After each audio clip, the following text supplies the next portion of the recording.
கிராமத்திற்கு ஏற்பட்ட கடல் அரிப்பால் வெளிவந்த கல்வெட்டு. முருகன் மண்ணில் தொடர்ந்து வெளிவரும் பொக்கிஷங்கள். முருகனின் அறுபடை வீடுகளில் இரண்டாம் படை வீடாக விளங்குவதுதான் திருச்செந்தூர் சுப்பிரமணிய சுவாமி கோவில்.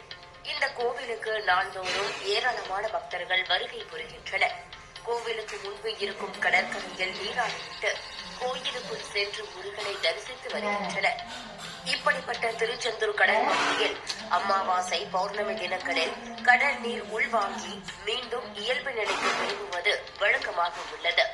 இந்த நிலையில் கடந்த ஒரு வாரத்திற்கும் மேலாக திருச்செந்தூரில் கடலின் சீற்றம் அதிகமாக இருந்து வருகிறது. இதனால் கடற்கரை பகுதியில் படிக்கட்டுகள் வழியாக இறங்கும் இடத்தில் சுமார் 20 அடி தூரத்திற்கும் 10 அடி ஆழத்திற்கும் கடல் அரிப்புகள் ஏற்பட்டுள்ளது. இதனால் பக்தர்கள் இறங்கும் படிக்கட்டுகள் தகரம் மற்றும் தடுப்பு வேலிகள் கொண்டு அடைக்கப்பட்டுள்ளது.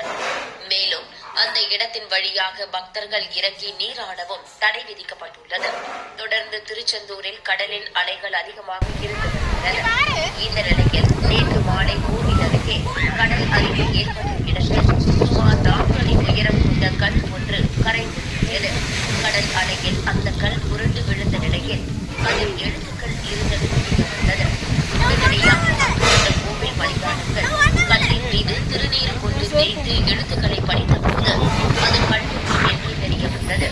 அப்படி அந்த கல்வெட்டில் தற்கால எழுத்துக்களை காட்டிய நிலையில் முடிதீர்த்தம் என்ற தலைப்போடு இதன் பலன் ஆன்மாக்களை கட்டி இருக்கிற நன்றினை தீவினையாற்றி இருப்பு தன்மையை தேய்வதற்கு அறத்தை போலிருந்து பலனை கொடுக்கும் என்ற வாசகமும் பெற்றிருந்தது.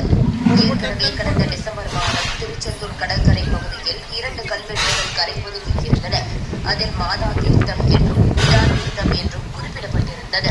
இந்த தீர்த்தத்தில் குடித்தால் சொர்க்கம் கிடைக்கும் என்று குறிப்பிடப்பட்டிருந்தது. கடந்த சில வருடங்களுக்கு முன்பு வரை திருச்செந்தூர் சுப்பிரமணிய சுவாமி கோவிலை சுற்றி 24 தீர்த்தங்கள் இருந்துள்ளன. ஆனால் அவை நாளடைவில் பராமரிக்கப்படாமல் விடப்பட்டதால்